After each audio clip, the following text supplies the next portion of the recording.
Okay. Anyways, thanks everyone for coming to this. This is actually, I think Zach, you're our first guest lecturer of the residency, if I'm not mistaken. And me. I don't know where to begin because Stan is involved in everything. He's like the raconteur of literary events. He, what you write, you do publicity, you set up conferences, all sorts of things, and so. He's here to talk to you today. And so Zach Steele, raconteur of all literary things is all I can say. So, all right. Hello, everybody. It's really wonderful to actually be. I don't use the phrase in person because it feels like a threat. Like through the pandemic, you got to do this in person. Like, but it's good to be in a place where I can actually see faces that aren't on a screen. So thank you for being that for me. And I'm excited to be here. Thank you, Bill. Thank you, Reinhardt. I generally do talks on craft, talking about characters or world building, storytelling, whatever it happens to be. You've probably gotten a mind full of that. And so we're going to talk about something else. And we're going to talk about what happens after the final draft. But before we do that, Bill kind of touched on it a little bit. I'll just throw like author, editor, for some reason, nonprofit organizer, and you know, kind of limited mental space kind of individual. But this is me. Broadleaf Writers is the writing organization that I founded in 2015. We are an organization for all writers of all genres, of all ages, of all backgrounds. I've always preached the importance of community and the importance of writers getting out and getting involved. And so Broadleaf, we run programs, we run annual conference in the fall of every year. And we have annual memberships with now starting monthly meetings. And so we're trying to keep people engaged, get you to meet people and connect and grow as writers. Two most recent books that I have, The Weight of Ashes, which got me a nomination for Georgia Author of the Year, and the one coming out, Perfectly Normal, which, funny that we're talking about this topic, has a release date of July 18th that's about to get pushed back because publishing. But you know, those are things you have to deal with when you're published. So that's the synopsis of me. But we are here to talk about the end. The end. We're done. Thank you. Yes, appreciate it. I guess presentation or no, it's like there's that feeling when you get to the end of your book. And whether, okay, I made very specific to put this as final draft, not first draft. First draft is just like there's my book. And now I need to do something else with it. And so you rework it. And then you finally get to a point where you know, you think at that point, I never want to read this again. And I need to try to get somebody else to read it. So the end is where your journey begins. Many writers make the mistake of thinking that the hardest part of this job is writing the book. And I'm not going to underestimate how hard that is, because there are so many people who sit down and never finish a book. Getting to the end is a huge, huge accomplishment. And it's such a huge accomplishment that the very first thing that you need to do is celebrate. Celebrate that you finished that book, celebrate that you're in there, and then don't look at it again for about 2 to 4 weeks. Some people will tell you longer than that, but you're going to get itchy. You're going to get itchy. You're going to feel like I got to get back to it. I can't wait. I'm wasting my life away. It's been 3 days. And you need to give it some time to breathe. You need to be able to get away from it. You need to not be as close to it. I promise you, when you get back to it, you will see it a little bit differently. You'll see it a little bit further removed, and you'll see some of the errors that you have made, and you have made them, because nobody's going to write a perfect final draft. So while we're waiting, we're going to do a numbers game. And I apologize, because we're all writers and you don't want numbers in your head. I personally have a thing with math. It co-opted the alphabet and algebra, and we've never spoken again. And but we have to talk about numbers, because numbers are important. There are a lot of books that get published, every year. In 2022, there were over 4 million titles that were published. And that is a huge number. It shouldn't surprise you to know that romance is the most popular genre, with over 32 million units sold. And units does cover everything from books to ebooks and audiobooks, everything. So romance, if you are a romance writer, this is the sweet spot, and it sells very well, apparently. The people who sell your books, who should be your best friends, the booksellers, there are over 1,700 book-selling companies that operate over 4,100 stores just in the US alone. That's a lot of bookstores. You're gonna, when you have your book published, your goal is not to get in every single one of them. Your goal is to get into as many of them as you can. Numbers are not done. As of 2021, there were 2.3 million new books published that were self or indie published. So you remember 4 million books published in 2022. As of 2021, 2.3 million were self-published or indie published. If you don't know the difference between self-published and indie published, self-published is basically just, I have a book, I published it myself. Indie published is, I have a book, I'm going to start my own publishing company, and I'm going to publish it or it and other books to go with it, like my friends, my writing friends and things like that. So it is a growing part of the industry, and not as frowned upon as it once was, though it comes with an entirely different level of work that is required. All right, now of the market, audiobook revenue reached 1.6 billion in 2021, which is an increase from 23%. A lot of that was driven by the pandemic. People couldn't go get the books that they wanted, so Audible, like memberships and paid subscriptions, Audible jacked up, and people were running through Libby and things like that with the library system where they could check out audiobooks, and that did drive a lot of it. However, the market has always been fairly consistent in terms of hardback being the largest share of the revenue, and that's obvious because the cost per unit is much higher for hardback, but hardbacks still have a market in the world today, and the paperbacks tend to follow right after that. All right, so we're past numbers. We're going to get into the nitty-gritty, and I will say that with any part of this, I could probably spend an hour and a half talking about each individual thing, so I may kind of run through it a little bit. I would like for you guys to, if you have questions, write them down just so we can go and try to get as many of them as we can, because I'm here to not only throw a bunch of crap at you on a screen, but to also try to answer as many questions as I can. All right, so you've taken your time, you've gotten away from your manuscript, and now you're going to go back to it. And the first thing you've got to do is clean it up. You've got to get in and you've got to do your edits. And people feel a certain way about editing. Some people love it, some people don't. I happen to enjoy the editing process because I feel like the writing is building the framework of your house. And then you're going to go in and you're going to finish it, decorate it, and have it ready to move in. And that to me is the most fun. But you've got to spend some time editing. And by editing, I mean, you got to edit, and then you got to edit some more. You're going to get sick of your book. There's just, you may tell yourself you're not going to get sick of your book, but through this whole process, you're going to read your book so many times. When it hits the shelf, you're probably going to read like little sections as you go to stores and events and things like that. And then you're going to put that thing away, and you may not read it for a couple of years. Because there's a lot to do there, but you have to decide how best to serve the manuscript. And there are ways that you can do that that may not cost you money. Beta readers are a way to do it, and beta readers can cost you money if you're looking to find people who do that for a living.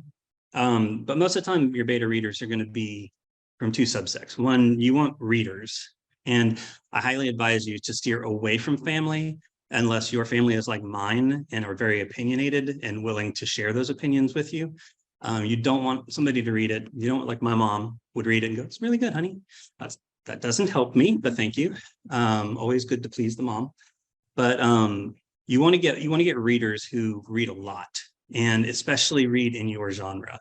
And most often you're going to want to do a give and take. So you're going to ask them to do this, and you've got to be prepared to give something in return. If it's not money, doing something for them, helping them with a project later on, especially with the other side of beta readers, which will be your writer friends or your writer connections or your critique group or whatever it happens to be.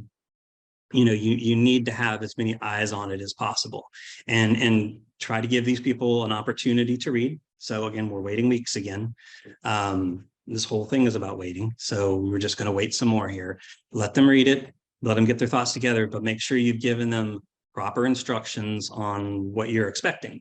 So if you're expecting, like what I would like is I would like some feedback on these two characters and their dynamic. Is it working? I would like some feedback on the world. Do you see it? Do you get the visuals of it all? That kind of thing. Be as specific as you can when you're asking your beta readers for advice and feedback. You will find that the feedback you get then is so much more helpful, especially if you're seeing the same thing pop up. Like if that relationship didn't work and nobody's buying it, or if your whodunit was solved in page 3 and you have to go back and fix that. So do enlist as much help as you possibly can. And the reason that you do this is because you will get rejected by agents and editors if your book is not ready, if your book is full of grammatical errors, if your book is full of continuity errors. If you have the resources to do so and want to pay somebody to edit your book, you have a couple of different ways that you can have your book edited. You can have a copy edited, which is a more detailed grammatical line by line kind of thing. Or you can do what is probably better for your book at this point, which is a developmental edit, which is basically looking at the story. Does the story work? Are all the beats there? Are the elements that you need in place? Where are your plot holes? That kind of stuff. So you can clean it up, you can revise, you can rewrite, and definitely be open-minded to this. You have to set your ego aside. And that is one of the things that is the hardest, because you are so personally close to this, you are emotionally attached to it. And not to pull Jesse, as much like Jesse, you're getting ready to give birth to something, and you want to make sure that it is ready for the world, or that you're ready for it to be in the world. So do the work, spend the time, get it ready before you ever get to the point where you're going to actually submit. And do remember that rewrites are not the end of the world. I have had to rewrite full novels so many times. I've had to go in and strip out sections that my editor said weren't working and rewrite things, or add scenes, or revise, or it is a lot to take in the moment.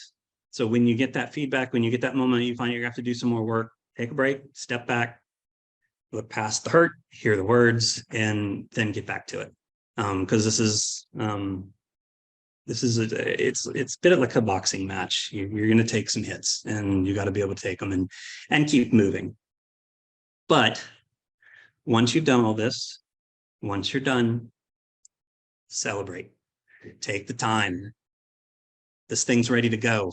Celebrate every single moment through this process, because every single one comes with its own challenges and its own difficulties. So whatever celebrating is to you, if it's, I'm going to go get pizza, that's fine. If it's, I'm going to go play mini putt, I'm going to go do that. I'm going to take a hike, whatever it happens to be. I want to have a great big fat cake and tell nobody else they can have it. I don't care what it is, celebrate it. Take the time to value that moment in your life when you've done something and accomplished something. All right, so the next part that we're going to get to is finding a literary agent. And I've had the privilege of working with a number of literary agents over the years through various incarnations of professions, but mostly with Broadleaf, having a lot of conversations just over the course of just sitting and talking and all that. But I hear the same things over and over. So what I've tried to put together here is very strictly from that. And we're going to deal with a few numbers here first. There are over 1,000 literary agencies in the US, and that number grows constantly. There are always new agencies that are popping up. Agents are moving from one agency to another.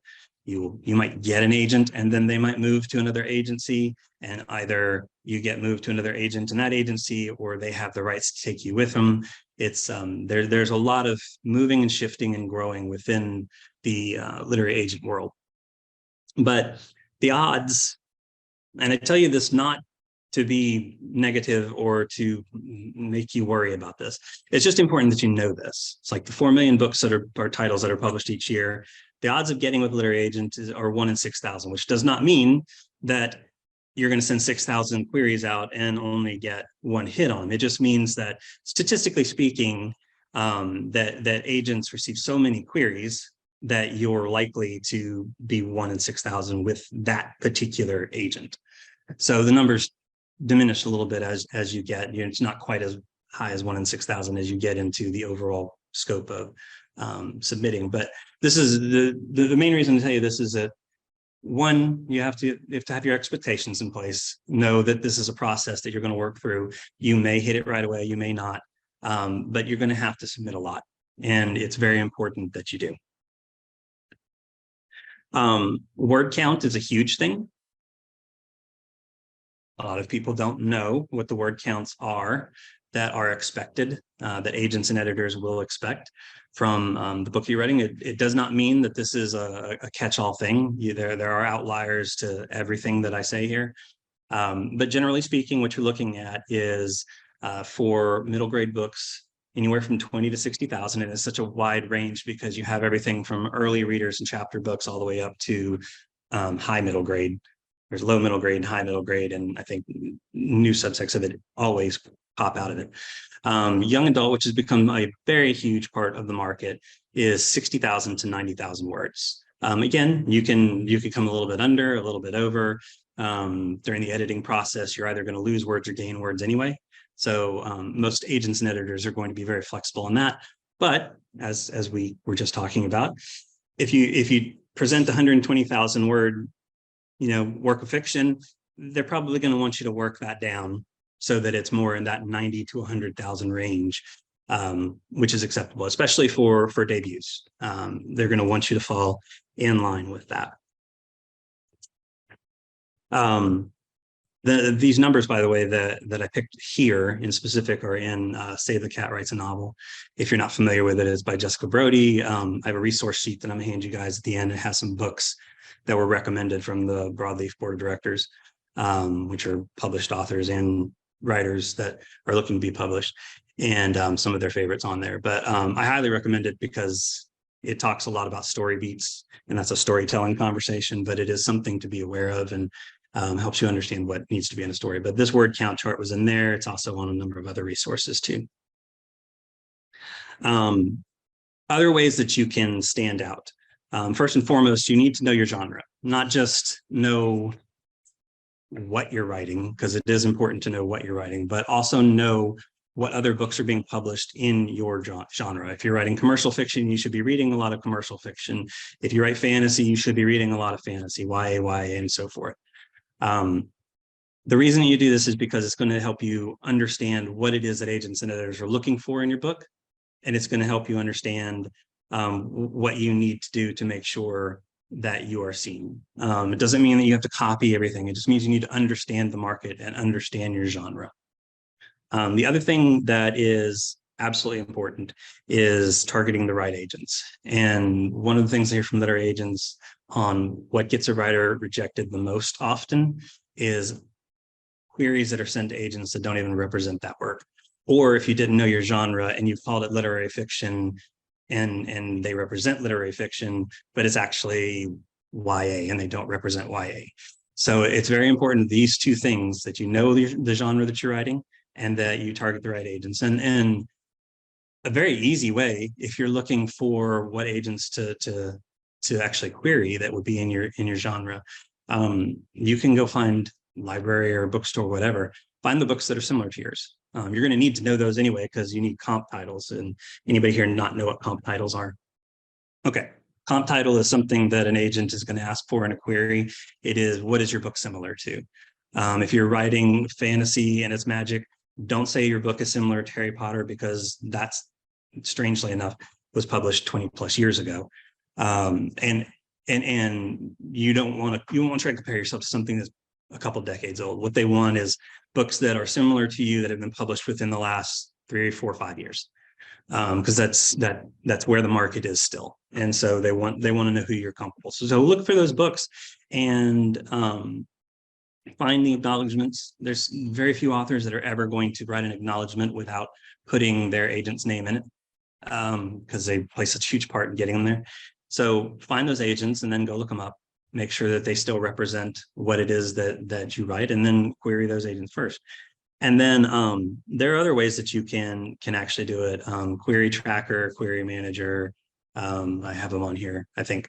There are ways that you can find sort of a catch-all of agent names and agencies and what they represent. So you definitely need to do that kind of work. It's the best way to get the odds, those odds that I showed you, get them up in your favor, is to do that right. Obviously, writing a great query is a very big conversation, and I don't have time to touch on it here, unfortunately, but I can certainly answer any questions that you have on that. Know your competition. Again, this goes back to knowing the books that are out there. We don't really want to see the books in the genre we're writing as competition, but at the same time, we can learn from it. We can learn from the books that are out there now, that are being published right now. And it is important, if you're attempting to write to a trend.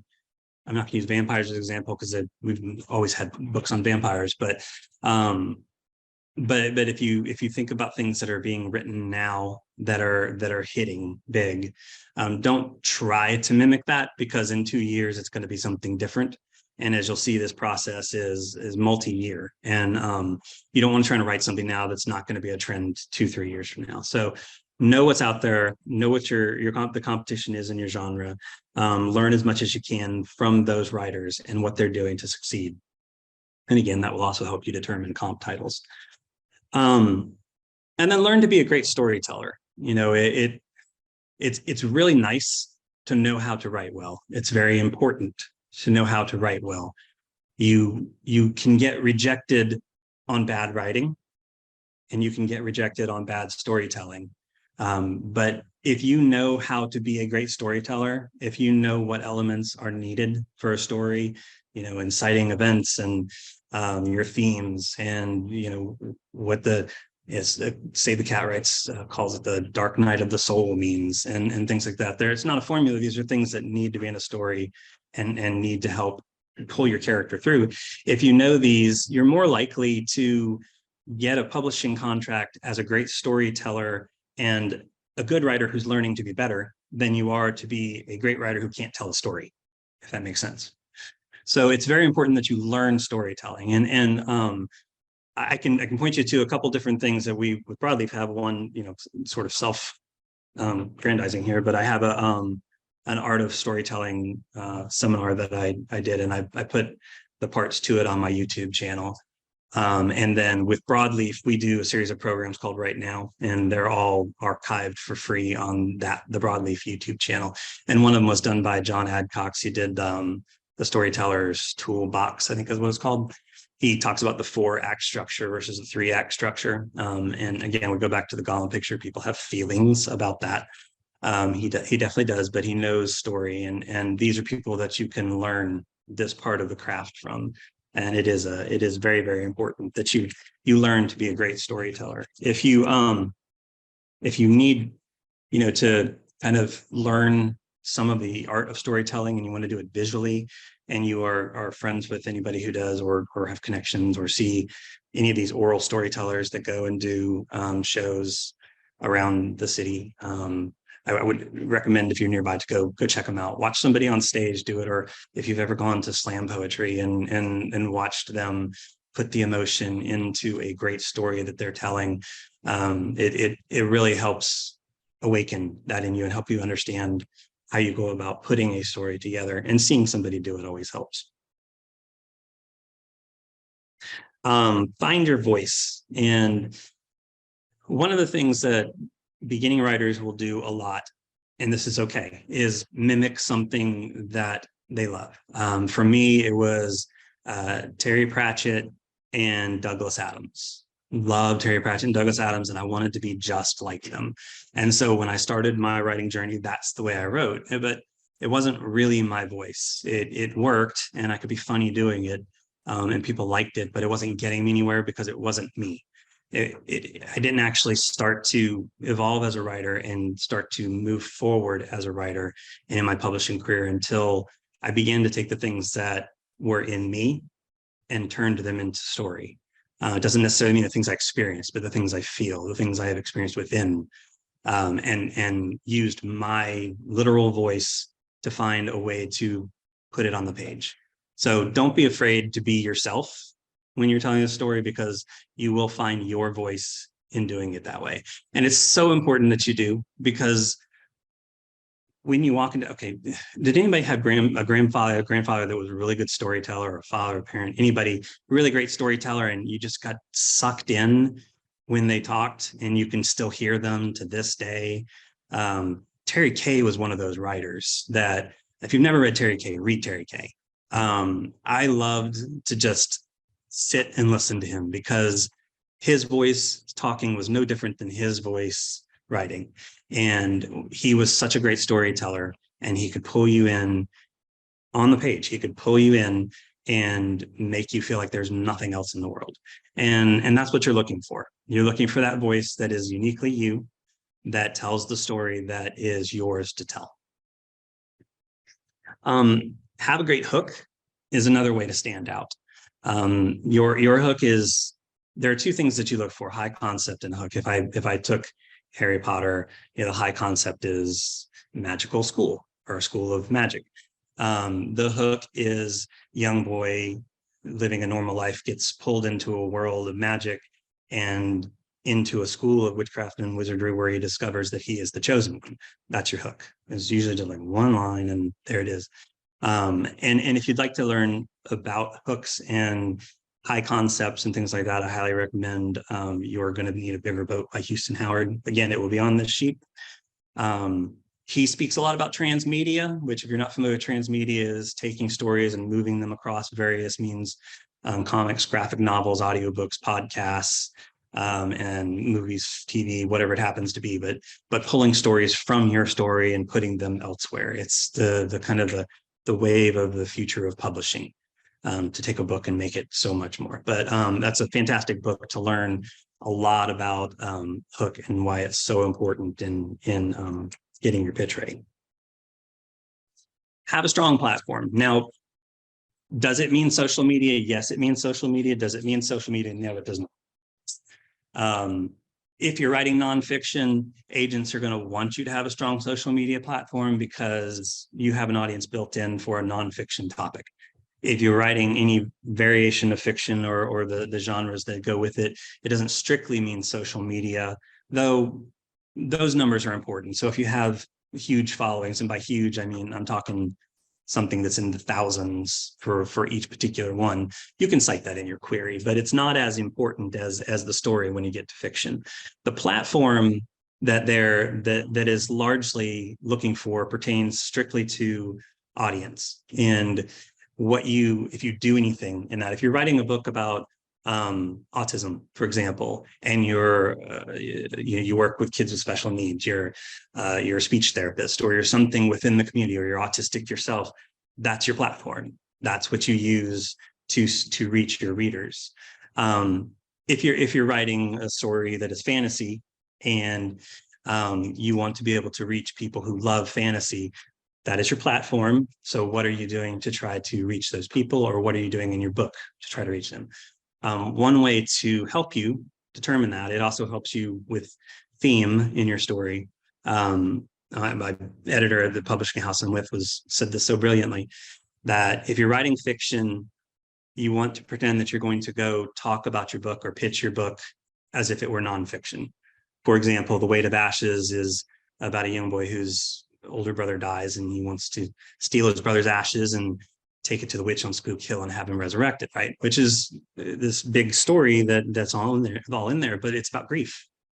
And so when I did my podcast schedule, or when I was doing talks to people outside of just regular book events, it was very strictly about grief. So my platform became grief and recovery, and talking to people about that journey, because it's something that we all experience.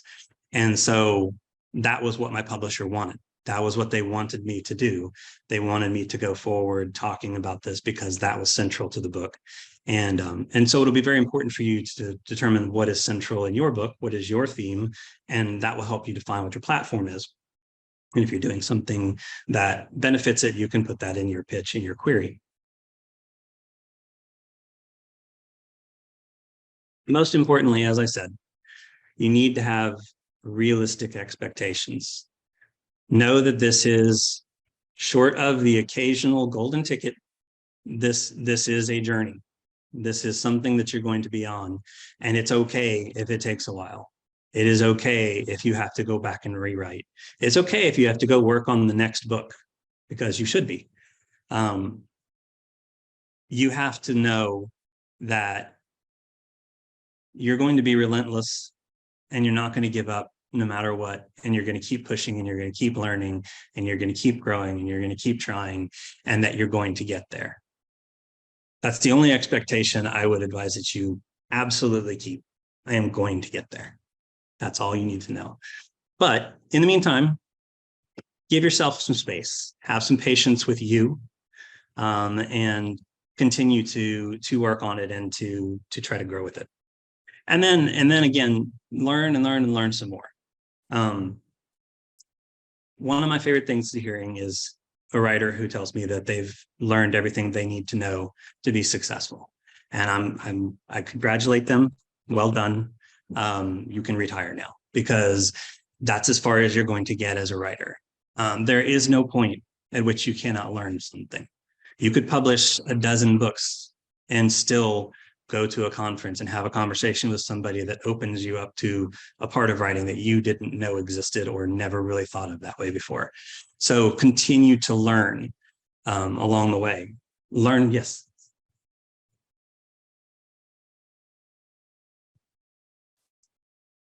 I'm sorry.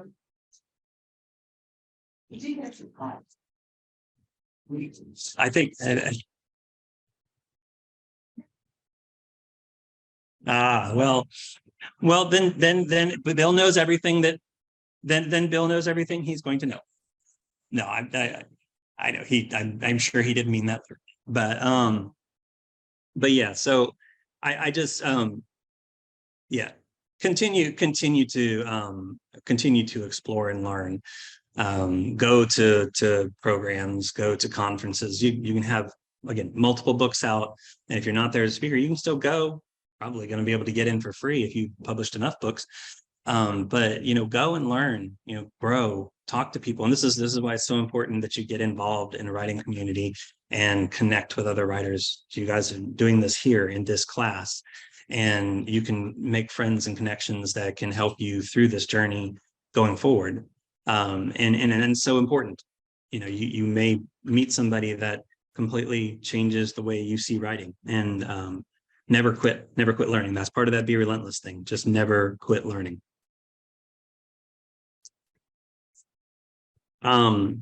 Be prepared. I think we're just about done with the agents part. Again, could talk about this for a very long time. Here are the two websites that one of them that I was talking about, querytracker.net. Again, this will be on the sheet, so feel free to write it down, but it'll also be on the sheet I'm going to give you guys. Querytracker.net or pw.org has a literary agents page. There are plenty of others that you can go to. I made it through a world where we didn't have websites with all this stuff, and we had to go to the Poet and Writer's Guide and Writer's Guide to the Market and go page by page looking up literary agents. It's a very exhausting thing. So be grateful that you have these and use them. This is a great way to learn what agents to pitch. And also multiple submissions, which means you're pitching multiple agents at the same time. used to be something that you had to alert the agent for. You don't have to do that anymore because they know you're doing that, especially because it's so much easier to do it than it used to be. So you want to send out simultaneous submissions, get a list of 15 agents and send it out, and then wait, because you're going to wait. Some people will respond right away. Most agents probably won't respond for anything from a week or two to 2 to 3 months. And their pages will probably list that. Will probably tell you how long it's going to take. But if they respond right away, it usually means that you've done something incredibly right or incredibly wrong in your query. So it does kind of fish that out a little bit. So yeah, so use the web, use the assistance that you've got. It's not a plug, but join writing organizations. It is a plug. Look at Broadleaf. We definitely want to be able to help writers on their journey and help them connect with agents. Like at our conference, you can sign up for pitch sessions and mentoring sessions too, and have that one-on-one time with an agent in case you take advantage of that opportunity, because it can work. It can lead you somewhere that you want to be, and I highly recommend it.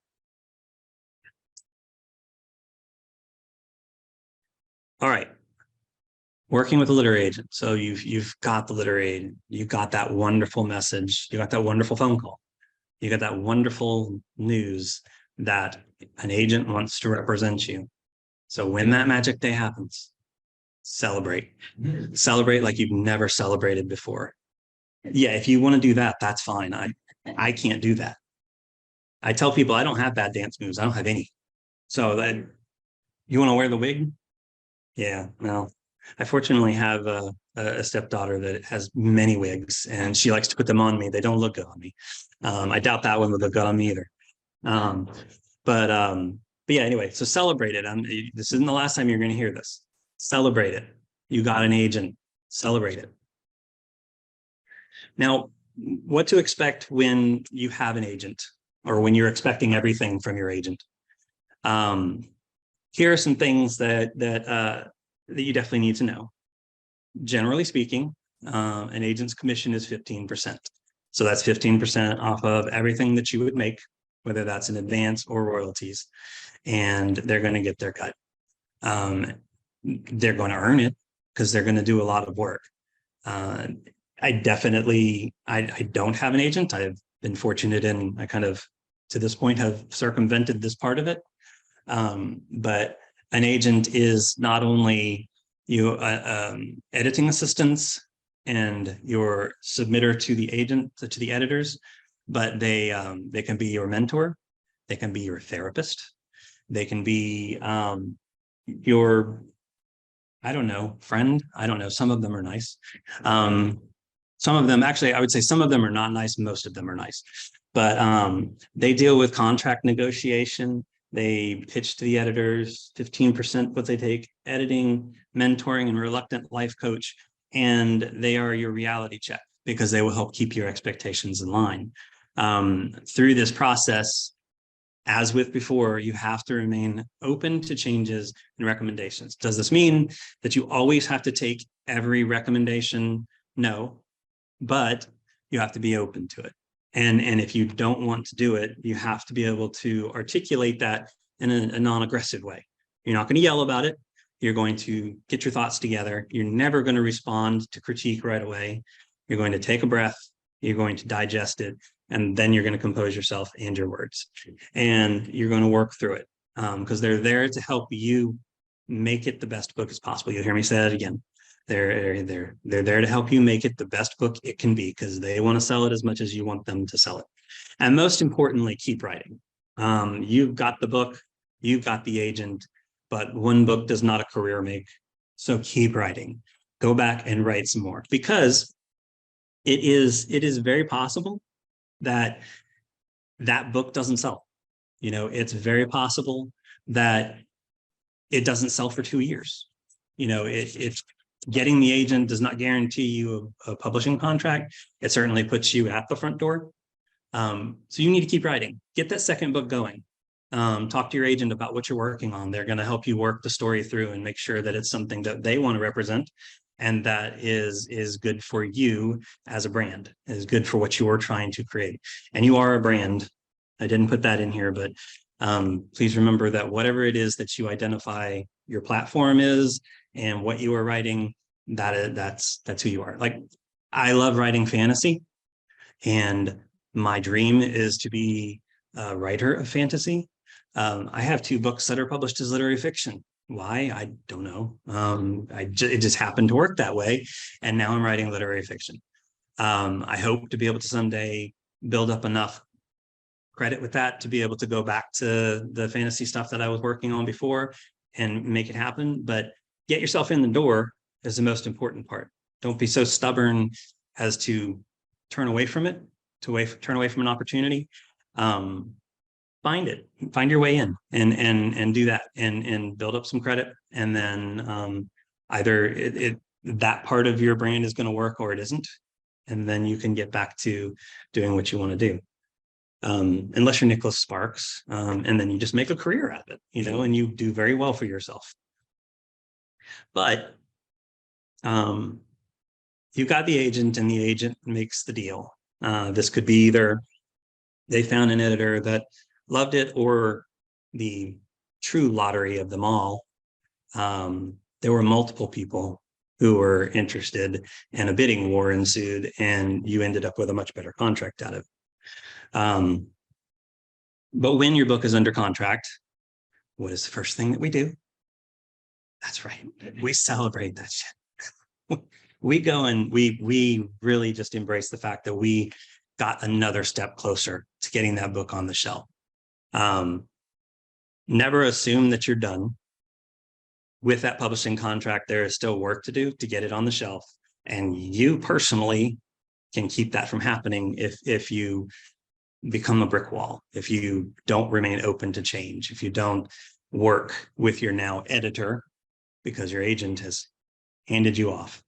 But first and foremost, celebrate it. Now, before we get into this, a slight disclaimer. I want to remind you who I am. I have written books. I am a writing organization organizer. I don't know. Put those words together. They all mean something. I am not an agent, and I know like about this much on contracts. So the information that I'm going to give you is information that I had to learn to get through my publishing contracts, because I don't have an agent. And I found somebody who did, and they worked with me to help me understand some of the stuff in there. So I know enough to be able to tell you that what I'm about to tell you is 100% true. If you have questions, I might say I will defer to those who know more. But there are a lot of rights that are going to be covered in your contract. They can be anything from assignments to exclusive and non-exclusive licenses, options, grant of rights, rights to paperback, rights to hardback, rights to audiobook, rights to electronic format, rights to foreign books. And then some contracts may try to work in a language about rights to the dramatization, the more specifically to movies. So there's a lot in there. And if you have an agent, they will help you understand them a little bit better. If you're working with a small press and you are doing the contract and you don't have somebody, then it's good that you learn these things. And I do have a resource for you. A lot of people ask me about advances. Depending on the publishing house, you may not even get one. But if you do get one, they tend to be split in thirds.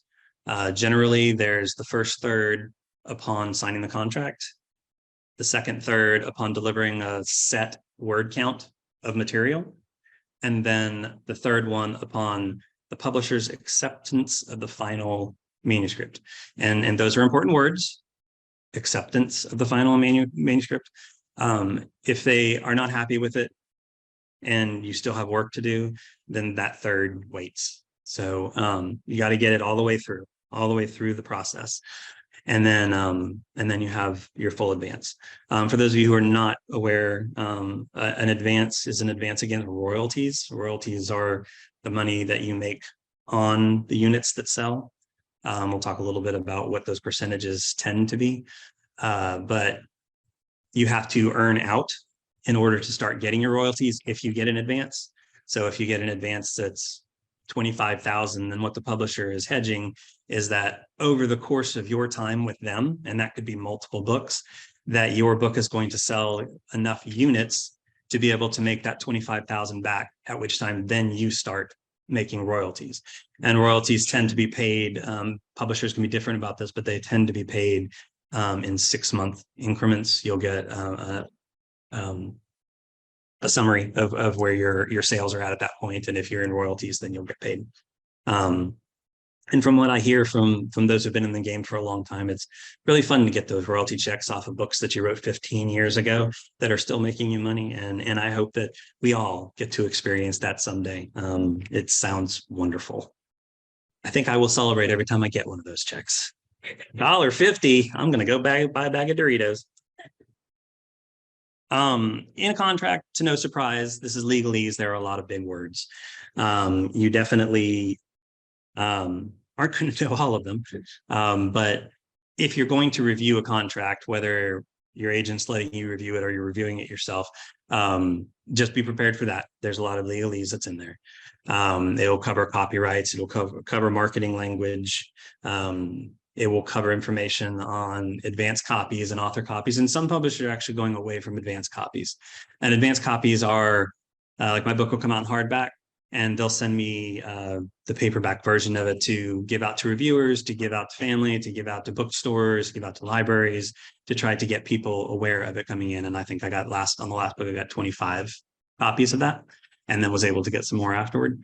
But this go around, my publisher is no longer doing advanced copies in print, because NetGalley exists, because Edelweiss exists, because there are so many digital things. And as a writer, that frustrates me, because I like to be able to walk into a bookstore and go, here's my book. It's a real thing. And look at it, please. It's a lot harder to get people, it feels like it's going to be a lot harder to get people to read it if they don't have a physical copy in hand. That doesn't mean every publisher is doing that. A very small percentage of them are, and the bigger houses are not, to my understanding, part of that yet. But it could happen as we become more and more digital electronic going forward. Advanced copies could get the whole English. I don't know. Anyway, a word. The other thing that you get are author's copies, and these are much more fun because it's the finished version. So if it's hardback, you're going to get finished hardbacks. If it's paperback, you can get finished paperbacks. You're going to get this wonderful box that comes in. You're going to know what it is before you open it, because it's going to have the publisher or printer's name on it. And you're going to want to like get everybody ready, get my camera ready, open up Instagram or TikTok or something. I got to do this for everybody to see, because this is very exciting. And then you open it up, and then for the first time, you get to see that finished copy. You get to see that thing that you created. You get to hold it and flip through pages and smell it, because books smell awesome. And you get to go celebrate and celebrate and celebrate, because it's a finished thing, and you're that close to getting to release day. And typically advanced copies are going to be about 2 to 3 months out, maybe a little bit more depending on the publisher. Author's copies will be somewhere in that month before publication, before your pub day. And you'd definitely be excited. There are other things in there about rights reversions and termination clauses. And basically what this is what is it that will get you the rights to the books back? Like if the publisher fails, or if they fail to live up to their contract, or termination clauses. If you fail to live up to your contract, like you never finally deliver the final manuscript, and too much time goes by, and they're like, okay, look, we're just going to cut ties, and the contract is null and void, at which time the rights come back to you and you're starting all over again. It's important to understand contracts, and though this may just be like the worst day of your life, I highly recommend that you do this and just review what's typically in a contract, so you know what to expect. Understanding and negotiating book publication contracts by Brianna Schofield and Robert Kirk Walker. It's on the resource sheet, so don't worry about writing it down. You cannot click the link that's on here. This is a piece of paper. Don't try. I don't know why I highlighted a link on here. Like, you could click it, but if you want the document because you just like clicking things, I would be happy to send it to you. But otherwise, you're going to have to Google search this yourself. It is a long PDF. It is full of a lot of information that will make your head hurt.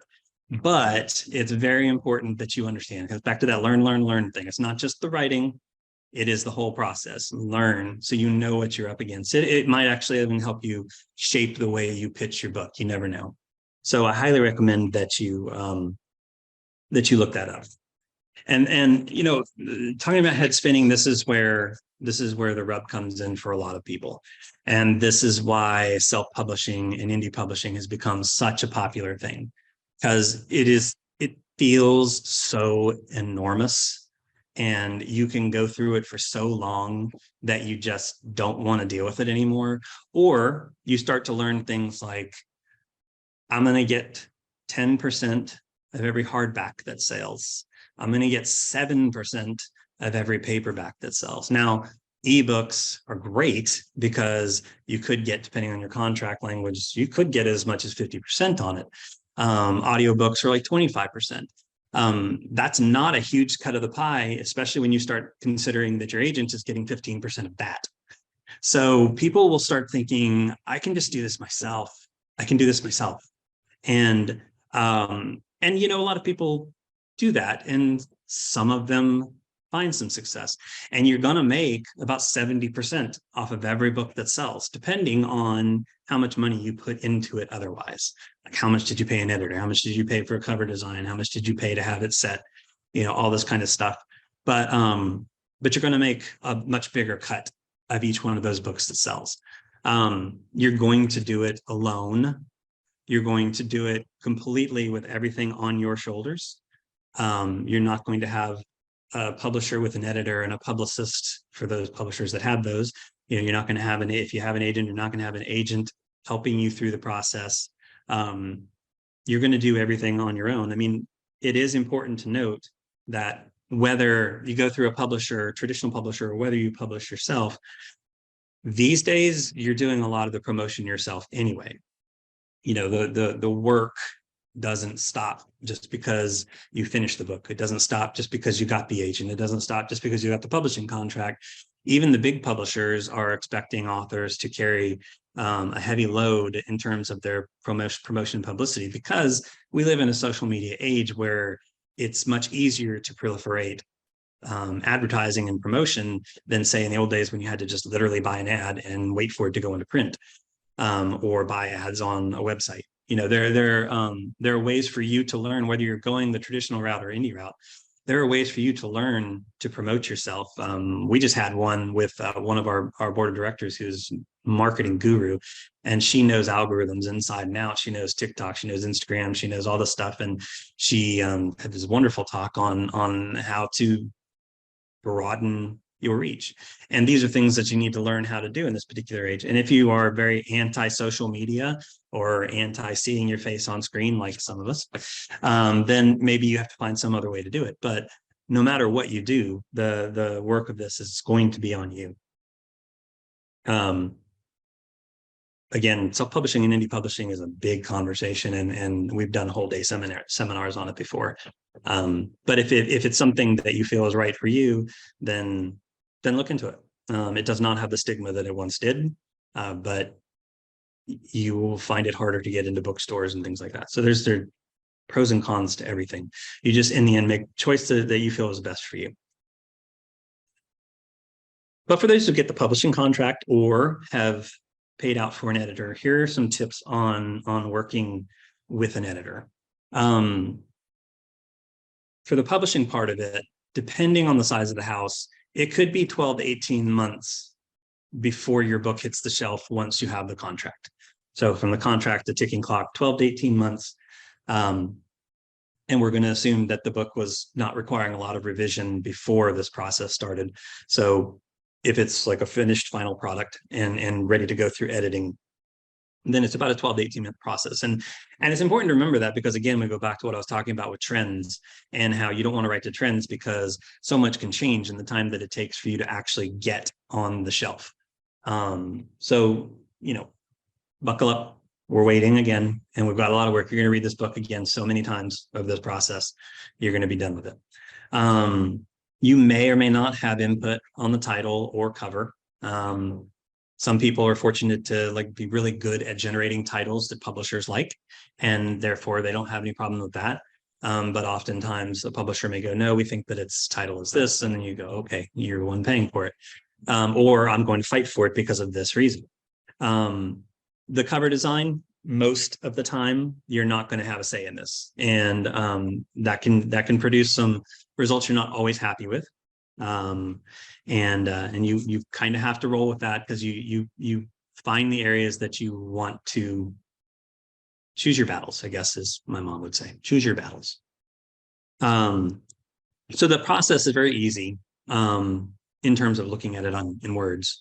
The development edits start first, developmental edits. That's again, going through your story, making sure the continuity errors are out of it, making sure the story itself is ready to go.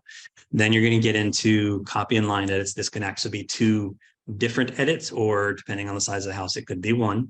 And this is going at it line by line, making sure your punctuation is correct, making sure your words are spelled correctly, making sure that, you know, this name that we call the character is still this name that we call the character, you know, at the end of the book. And these are errors that are critical to get out, because the last thing you want is to open that book that day they come in the box, and as you're weeding through it, find, you know, various errors that could have been caught if people were paying attention, and you're one of those people. So take your time with them, look through them. You're going to have to like read through your book again each time, and make sure that it's done right. After that, you're going to be dealing with the acknowledgements and dedication, and they're pretty words and they make you very happy. And then you sit down and you go, oh my God, I gotta acknowledge people. Like, who do I not want to leave out? And then you submit 10 pages of acknowledgements and they go, no. How about a page? And then you go, oh, how about 2? And then you manage to get something out there that forgets the people that you're willing to forget and addresses the people you want to address. And you'll do your dedication. Blurbs and reviews are another big thing. Depending on the publisher, these may fall on you as well. Your publisher is likely going to be the one sending out to big things like Library Journal and Publishers Weekly and Kirkus and newspapers, if they're doing the jobs correctly. And that's good and great because it costs money to actually get them to actually read it and possibly even review it. But for smaller reviews, for individual person reviews, for book bloggers or book vloggers or whatever it is, bookstagrammers, books, did I say right? Yeah, bookstagrammers. Something just never sounds like a word to me. You know, you're going to do that. Short of them having a publicist that takes it all on, and that's very rare. You're going to be the one doing that. Blurbs means getting authors to give you a quote about your book. And that's what you see at the top of a lot of books, you know, such as, I love this book. It was freaking amazing, blah, blah, blah, New York Times bestseller.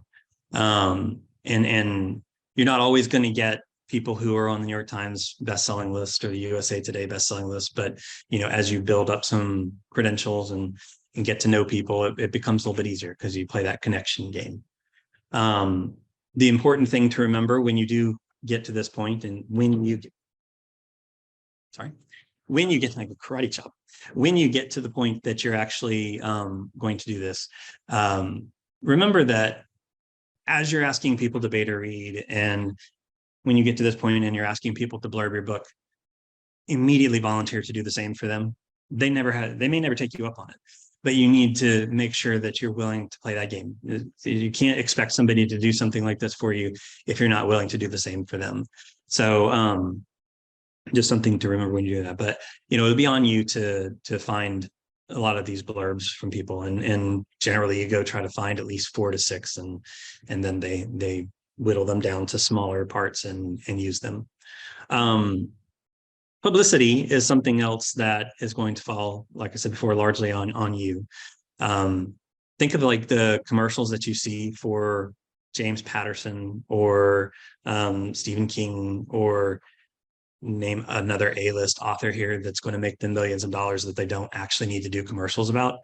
And you can see that what they're investing their money in is things they know they're going to get a return on. Or some of the big houses have had a tendency to invest it very poorly. So you have to be prepared, regardless of what size of the house you're on, you're with to do the bulk of the publicity work for you. Or if you have the ability to retain a publicist, do that, and have them help you with it. But know that publicists like to work 6 months in advance of a pub date. So they want to be able to ramp up to it. The self-promotion is something that is always going to be on you, no matter what. No matter what you do, you're going to have to be the one going out and talking about it. You're going to have to be the one working to get book events. You're going to have to be the one in a crowd, not being afraid to say, I have a book coming out. Because you don't want to sound like, oh, I have a book coming out. You just want to be excited about it, and you want other people to get excited about it, and you want to talk about it, and you never know when you're going to talk somebody into reading a book just by saying that you have a book coming out. And then, as I mentioned, with the ARCs and author copies, you're going to use these for publicity as well. Whether you're using them, the finished copies for giveaways, or the advanced copies if you have them, to help create awareness for your book. Pub day. And I chose the beer because when we get to pub day, what do? We celebrate it. Go to a pub on pub day. That's a beautiful thing. I mean, it's such a cool thing to finally reach that point that your book is out in the world, and that you are able to share it with people. It is nerve-wracking to take a very emotional or sensitive or difficult part of yourself and put it out into the world and tell people to enjoy my pain, to enjoy my suffering, enjoy my struggle. It's all in there in the story. Or you're like, enjoy this grief that I've dealt with.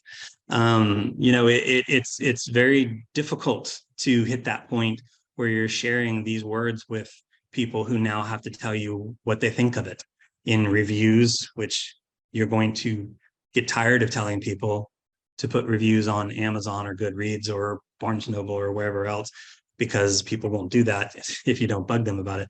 But getting that feedback from people with the finished book that you can now do nothing about, it's a very nerve-wracking day, but it's also a wonderful day. It's an incredible day. It's a moment that you've worked all this time for, that you did this for, that you went to conferences for, that you spent all that time learning and growing and getting to where you wanted to be.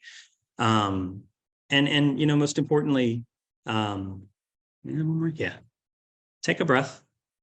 Once you've gotten that celebration out of the way, once that book is out, once you've started doing your events, take a breath, keep writing, and enjoy every moment. And I put these because I have them, and I'm so very happy to have them, of random bookstores in which my name was on it or a book was on the shelf. And there's nothing quite as breathtaking of a moment for me. I never have had my own child, so I don't know what that's like. Not the birth process, because I never would have known. But having a child, I don't know what that's like, and I feel like that might be the only thing that would I hesitate to use the word trump this, but being able to see it on a shelf is an amazing feeling, and I know with certainty that each and every one of you can get there if you work, if you try hard.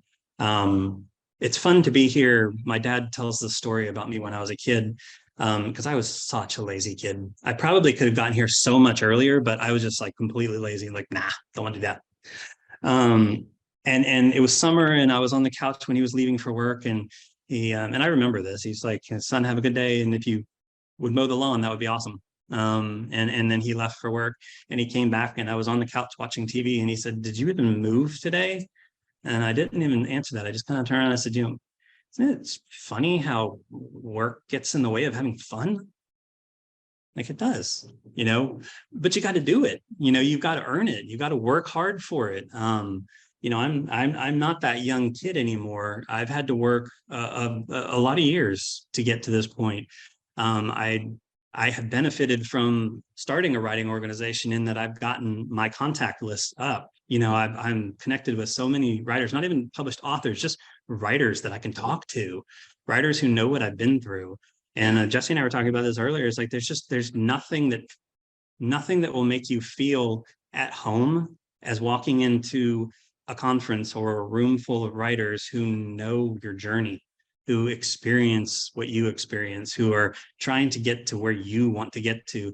I mean, it doesn't matter what your backgrounds are anymore, because you've got this shared journey that you can talk about and you can work through, and you know, you can text and message about and have coffee and form critique groups and whatever you got to do. Get out there and make these connections and get to know other writers and get to know bookstore. I mean, even if it's just one that's near you, get to know the booksellers and get to know the bookstore owner, and let them know your face. So when you have that book, they're going to be ready to sell it. They're going to be ready to push you.